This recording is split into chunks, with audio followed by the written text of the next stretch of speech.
Febre reumática. Uma simples dor de garganta pode sim virar um problema sério no coração. A resposta é sim, e isso acontece por causa da febre reumática. Vamos entender como. Nosso roteiro da garganta ao coração, o diagnóstico, os sintomas e, claro, o tratamento. Olha só, não é a infecção em si, mas uma resposta meio confusa do nosso sistema imune, sabe? Certo, mas como assim o corpo se ataca? É basicamente um caso de identidade trocada, uma confusão interna. O sistema imune se confunde. Os anticorpos para atacar a bactéria acabam atacando nosso próprio corpo. E para fechar o diagnóstico, existe uma espécie de checklist, os chamados critérios de Jones. Basicamente, se procuram sintomas maiores, como a cardite, e também os menores, como febre. A regra é ter ou 2 critérios maiores, ou 1 maior e 2 menores, e provar a infecção recente. Ok, vamos ver agora quais são os principais sinais que esse ataque autoimune causa no corpo. A artrite é a mais comum. É uma dor que parece que pula de uma articulação para outra. Já a mais grave é a cardite. Ela pode deixar sequelas permanentes nas válvulas do coração. Tem um ditado que resume bem: a febre reumática lambe as articulações, mas morde o coração. Existem outros sinais maiores, mas que são bem mais raros, como movimentos involuntários e lesões na pele. Certo. E como se luta contra isso? O foco é duplo: tratar a crise e evitar que ela volte. Temos 2 linhas de defesa. A primária, para evitar o primeiro surto, e a secundária, para quem já teve. O primeiríssimo passo é sempre um só: acabar de vez com a bactéria usando antibióticos. Agora, para quem já teve a doença, por quanto tempo precisa fazer essa prevenção com remédios? Isso depende muito. Se teve lesão no coração, a prevenção pode ir até os 40 anos, ou para a vida toda. E por que isso é tão importante? Porque no Brasil, estamos falando de 30 mil novos casos todo ano. No fim, a mensagem é clara: tratar uma dor de garganta do jeito certo é proteger o coração no futuro.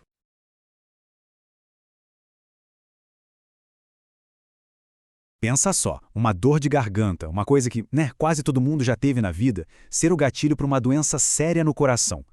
Parece história, né? Mas não é. Essa é a realidade da febre reumática. E hoje a gente vai entender direitinho como essa ligação perigosa acontece. E a resposta para essa pergunta, que pode parecer um exagero, é um grande e preocupante sim. Uma dor de garganta pode sim acabar danificando o coração. Entender isso é fundamental, ainda mais aqui no Brasil, onde a febre reumática, infelizmente, ainda é um problema de saúde bem sério. Tem um ditado antigo na medicina que, resume essa doença com uma perfeição incrível. Dizem que a febre reumática lambe as articulações e morde o coração. O que isso quer dizer? Que a dor nas juntas, na artrite, é forte, incomoda, mas geralmente vai embora sem deixar estrago. Agora, a mordida no coração, essa sim pode deixar uma cicatriz para a vida toda. Para a gente desvendar essa história toda, nosso papo vai seguir 5 passos. Primeiro, vamos conhecer esse inimigo disfarçado. Depois, vamos entender por que o corpo acaba se atacando. Na sequência, a gente vê quais são as pistas para chegar no diagnóstico, como é a luta contra a doença e, por fim, o mais importante, porque a prevenção é a melhor de todas as defesas. Então, vamos lá. Começando pelo começo.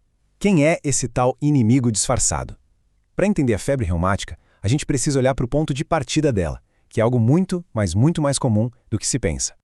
Olha, isso aqui é essencial entender. A febre reumática não é a infecção de garganta em si. Ela é uma complicação que vem depois. É, na verdade, uma reação do nosso próprio corpo, uma resposta inflamatória que acontece semanas depois de uma infecção pela bactéria Streptococcus, que, por algum motivo, não foi tratada direito com antibióticos. E só para a gente ter uma ideia do tamanho do problema, 30 mil. Esse é o número estimado de novos casos de febre reumática no Brasil todo ano. São 30 mil pessoas, a maioria crianças e adolescentes, que correm o risco de ter um problema crônico no coração por causa de uma dor de garganta que não foi levada a sério. É muita gente. E agora a gente chega na parte mais maluca dessa história, um verdadeiro curto-circuito da biologia. O momento em que o corpo ataca a si mesmo. O sistema que foi feito para nos defender, de repente vira o vilão. Mas por quê? Como assim? O que acontece é um fenômeno com um nome complicado, mimetismo molecular. Mas a ideia é simples. Pensa que a bactéria Streptococcus é muito esperta. Ela usa um disfarce. As proteínas que ela tem na superfície são, por azar, muito parecidas com as proteínas de tecidos do nosso corpo. Aí o sistema imune vai lá, todo eficiente, e criar anticorpos para acabar com esse invasor. Só que tem um problema. Depois que a bactéria já foi embora, os anticorpos continuam lá, circulando, e por causa daquela semelhança, eles se confundem e começam a atacar as nossas próprias células, no coração, nas juntas, até no cérebro. É o famoso fogo amigo. Essa semelhança que a gente vê aqui é a chave de tudo. É como se a fechadura da bactéria e a fechadura do nosso coração fossem quase idênticas. E é essa confusão que transforma nossas defesas em um ataque. O corpo, tentando se proteger, acaba se machucando. Ok, se a causa de tudo é essa confusão do sistema imune, como é que o médico consegue ter certeza do diagnóstico?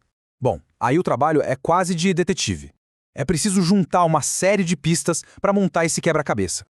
E para organizar essa investigação, existe uma ferramenta, tipo um guia oficial, conhecido como Critérios de Jones. Esses critérios são basicamente um checklist que ajuda a organizar os sinais e os sintomas para dizer, sim, isso é febre reumática, ou não, vamos procurar outra causa.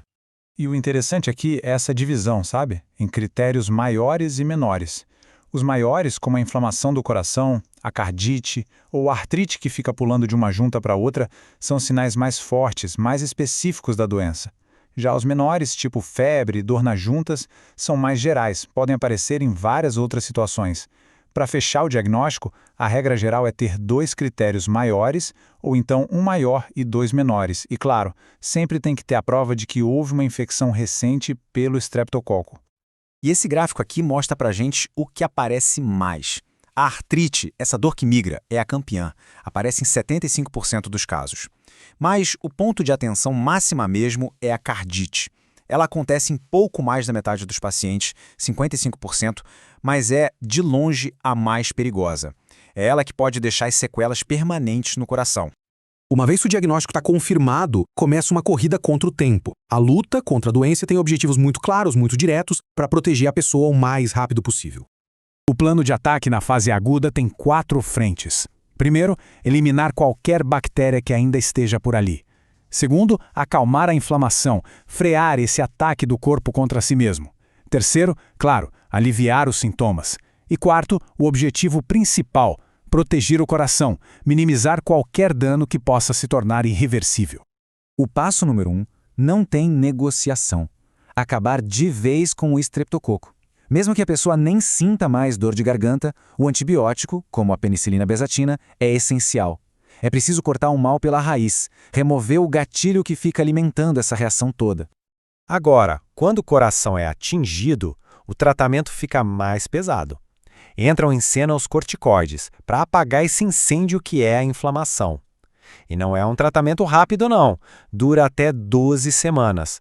Começa com uma dose bem alta para botar a inflamação sob controle e depois vai diminuindo bem devagarinho para evitar que ela volte com tudo. Mas, veja bem, tratar a crise é só uma parte da batalha. A vitória de verdade na luta contra a febre reumática é garantir que um novo surto, uma nova crise, nunca mais aconteça. E isso nos leva à prevenção. E aqui é muito importante a gente entender a diferença. Profilaxia primária é o básico. Tratar toda e qualquer infecção de garganta bacteriana do jeito certo, para evitar que a doença aconteça pela primeira vez. Simples assim.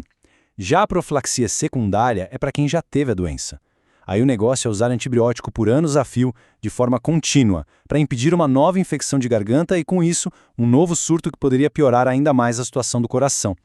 E por quanto tempo essa prevenção secundária dura? Pois é, não é igual para todo mundo.